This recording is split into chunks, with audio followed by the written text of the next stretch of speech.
राधा रानी के गोलोक धाम में एक मणि का पिंजरा है। उस मणि के पिंजरे में एक सुख पक्षी रहता है जो कि सुखदेव जी ही हैं।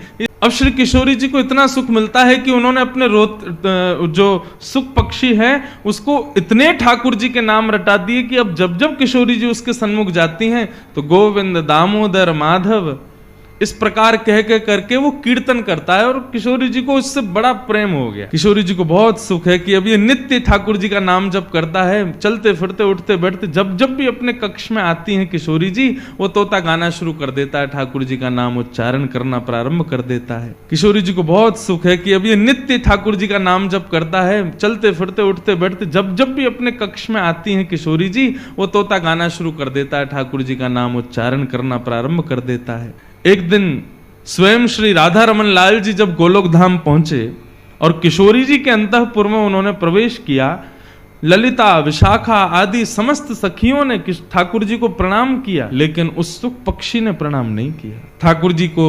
और जाने बिन ना होए परितीति, बिन परितीति होत नहीं प्रीति।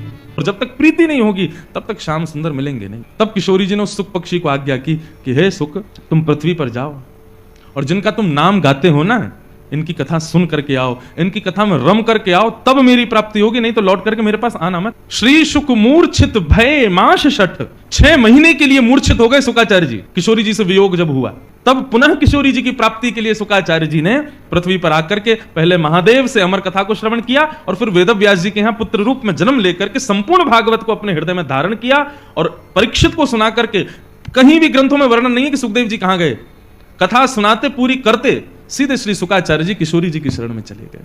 तब किशोरी जी ने उनको स्वीकार किया कि हाँ, अब तुम कथा में रम करके आ गए हो, अब तुम उनके स्वभाव से, उनके भाव से, उनकी प्रत्येक क्रिया से अब तुम परिचित हो गए हो, अब तुम मेरे पास रहने योग्य हो। हे सुन राधिका